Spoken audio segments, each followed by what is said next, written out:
ओम नमः शिवाय। हर हर महादेव। माया निर्मित नगर में शीलनिधि की कन्या पर मोहित हुए नारद जी का भगवान विष्णु से उनका रूप मांगना, भगवान का अपने रूप के साथ उन्हें वानर का सा मुँह देना, कन्या का भगवान को वरण करना और कुपित हुए नारद का शिवगणों को शाप देना।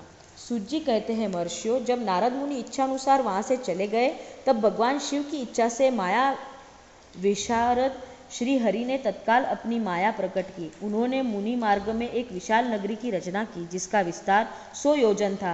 वहाँ अद्भुत नगर बड़ा ही मनोरथ था। भगवान ने उसे अपने वैकुंठ लोक से भी अधिक रमणीय बनाकर नाना प्रकार की वस्तुएं उस नगरी में शोभा बढ़ाती थी। वहाँ स्त्रियों और पुरुषों के लिए बहुत से विहार स्थल थे। वहाँ श्रेष्ठ नगर चारों वर्णों के लोगों से भरा हुआ था।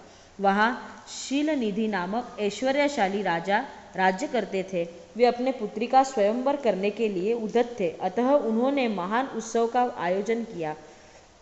उनकी कन्या का वरण करने के लिए उत्सुक हो चारों दिशाओं में बहुत से राजकुमार पधारे थे, जो नाना प्रकार की वेशभूषा तथा सुंदर शोभा से प्रकाशित हो रहे थे। उन राजकुमारों में से वह नगर भरा पूरा दिखाई देता था। ऐसा सुंदर राजनगर को देख नारद जी मोहित हो गए। वे राजा शीलनिधि के द्वार पर गए। मुनि शिरोमणि नारद को आया देख महाराज शीलनिधि ने श्रेष्ठ रत्नमय सिंहासन पर बिठाकर उनका पूजन किया। तत्पश्चात अपनी सुंदर कन्या को, जिनका नाम श्रीमती था, बुलवाया और उससे नारद जी के चरणों में प्रणाम करवाया। उस कन्या को देखकर नारद मुनि चकित हो गए और बोले, राजन, यह देव कन्या के समान सुंदरी महाभागा कन्या कौन है? उनकी यह बात सुनकर राजा ने हाथ जोड़कर कहा, मुनि, यह मेरी पुत्री है। इसका नाम श्रीमती है। अब इसके विवाह का समय आ गया है। यह अपने लिए सुंदर वर चुनने के निमित्त स्वयंवर में जाने वाली है। इसमें सब प्रकार के शुभ लक्षण लक्षित होते हैं। महर्षि, आप इसका भाग्य बताइए। राजा के इस प्रकार पूछने पर काम से विलीन हुए मुनि श्रेष्ठ नारद उस कन्या को प्राप्त करने की इच्छा मन में लिए राजा को संबोधित करके इस प्रकार बोले, भूपाल, आपकी यह पुत्री समस्त शुभ लक्षणों में संपन्न है, परम सौभाग्यवती है। अपने महान भाग्य के कारण यह धन्य है और साक्षात लक्ष्मी की भांति समस्त गुणों की आगार है। इसका भावी पति निश्चय ही भगवान शंकर के समान वैभवशाली, सर्वेश्वर, किसी से पराजित न होने वाला, वीर, काम विजयी तथा संपूर्ण देवताओं में श्रेष्ठ होगा। ऐसा कहकर राजा से विदा ले इच्छानुसार विचरण करने वाले नारद मुनि वहां से चल दिए।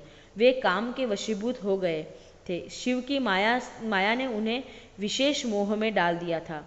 वे मुनि मन ही मन में सोचने लगे कि मैं इस राजकुमारी को कैसे प्राप्त करूं। स्वयंवर में आए हुए नरेशों में सबको छोड़कर यह एकमात्र मेरे ही वरण करे, यह कैसे संभव हो सकता है? समस्त नारियों को सौंदर्य सर्वथा प्रिय होता है। सौंदर्य को देखकर ही वह प्रसन्नता पूर्वक मेरे अधीन हो सकती है, इसमें संशय नहीं है। ऐसा विचार कर काम में विलहन हुए मुनिवर नारद भगवान विष्णु का रूप ग्रहण करने के लिए तत्काल उनके लोक में जा पहुँचे। वहाँ भगवान विष्णु को प्रणाम करके वे इस प्रकार बोले, भगवान, मैं एकांत में आपसे अपना सारा वृत्तांत कहूँगा। तब बहुत अच्छा कहकर लक्ष्मीपति श्रीहरि नारद जी के साथ एकांत में जा बैठे और बोले, मुने, अब आप अपनी बात कहिए। तब नारद जी ने कहा, भगवान, आपके भक्त जो राजा शीलनिधि है, वे सदा धर्म पालन में तत्पर रहते हैं। उनकी एक विशाल लोचना कन्या है जो बहुत ही सुंदरी है। उसका नाम श्रीमती है। वह विश्व मोहिनी है के रूप में विख्यात है और तीनों लोकों में सबसे अधिक सुंदर है। प्रभु, आज मैं शीघ्र ही उन कन्या से विवाह करना चाहता हूँ। राजा शीलनिधि ने अपनी पुत्री की इच्छा से स्वयंवर रचाया है, इसीलिए चारों दिशाओं से वहाँ सहस्त्र राजकुमार पधारे हैं। नाथ, मैं आपका प्रिय सेवक हूँ, अतः आप मुझे अपना स्वरूप दे दीजिए, जिससे राजकुमारी श्रीमती निश्चय ही मुझे वर ले। सुज्जी कहते हैं, महर्षियों, नारद मुनि ने ऐसी बात सुनकर भगवान मधुसूदन हंस पड़े और भगवान शंकर के प्रभाव का अनुभव करके उन दयालु प्रभु ने उन्हें इस प्रकार उत्तर दिया। भगवान विष्णु बोले, मुने तुम अपने अभिष्ट स्थानों को जाओ, मैं उसी तरह तुम्हारा हित साधन करूंगा जैसे श्रेष्ठ वेद अत्यंत पीड़ित रोगी का करता है, क्योंकि तुम मुझे विशेष प्रिय हो। ऐसा कहकर भगवान विष्णु ने नारद मुनि को मुख तो वानर का दे दिया और शेष अंग अपने जैसा स्वरूप देकर वे वहां से अंतर्ध्यान हो गए। भगवान की पूर्वोक्त बात सुनकर और उनका मनोहर रूप प्राप्त हो गया समझकर नारद मुनि को बड़ा हर्ष हुआ। वे अपने को कृतकृत्य मानने लगे। भगवान ने क्या प्रयत्न किया है इसको वे समझ न सके। तदनंतर मुनिश्रेष्ठ नारद शीघ्र ही उस स्थान पर जा पहुंचे जहाँ राजा शीलनिधि के राजकुमारों से भरी हुई स्वयंवर सभा आयोजन किया था। विप्रवरों राजपुत्रों से घिरी हुई वह दिव्य स्वयंवर सभा दूसरी इंद्र सभा के समान अत्यंत शोभा पा रही थी। नारद जी उसी राज्यसभा में जा बैठे और वहां बैठकर प्रसन्न मन से बार बार यही सोचने लगे कि मैं भगवान विष्णु के समान रूप धारण किए हुए हूँ, अतः वह राजकुमारी अवश्य मेरा ही वरण करेगी, दूसरे का नहीं। मुनिश्रेष्ठ नारद को यह ज्ञात नहीं था कि मेरा मुंह कितना कुरूप है। उस सभा में बैठे हुए सब मनुष्यों ने मुनि को उनके पूर्व रूप में ही देखा। राजकुमार आदि कोई भी उनके रूप परिवर्तन के रहस्यों को न जान सके। वहां नारद जी की रक्षा के लिए भगवान रुद्र के 2 पार्षद आए थे, जो ब्राह्मण का रूप धारण करके गूढ़ भाव से वहां बैठे थे। वे ही नारद जी के रूप परिवर्तन के उत्तम भेद को जानते थे।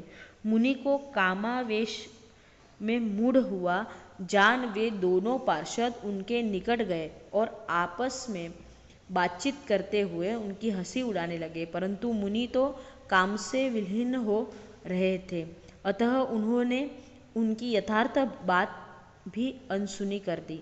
वे मोहित हो श्रीमती को प्राप्त करने की इच्छा से उसके आगमन की प्रतीक्षा करने लगे।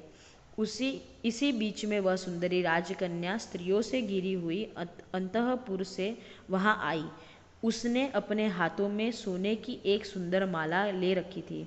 वह शुभ लक्षणा राजकुमारी स्वयंवर के मध्य भाग में लक्ष्मी के समान खड़ी हुई अपूर्व शोभा पा रही थी।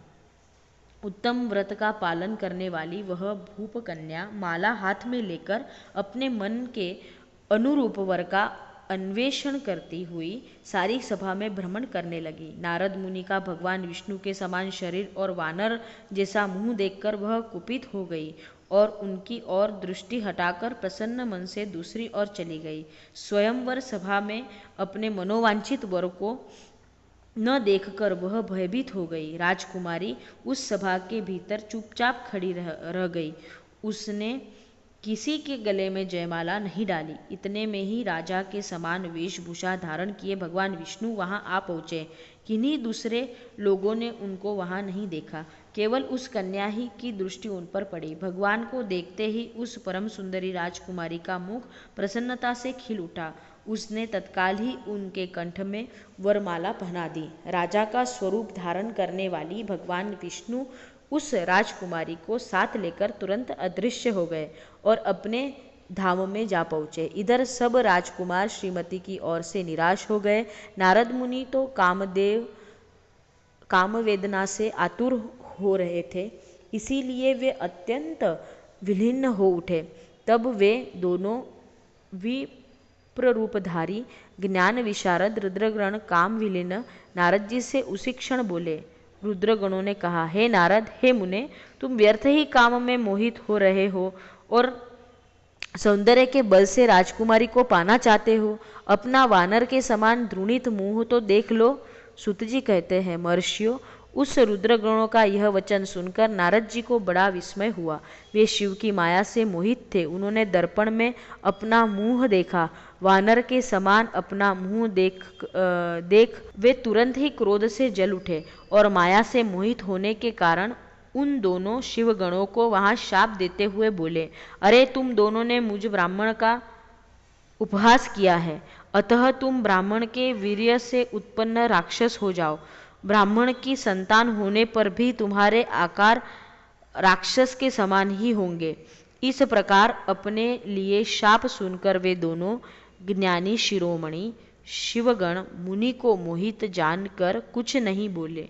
ब्राह्मणों, वे सदा सब घटनाओं में भगवान शिव की ही इच्छा मानते थे, अतः उदासीन भाव से अपने स्थान को चले गए और भगवान शिव की स्तुति करने लगे। ओम नमः शिवाय। हर हर महादेव।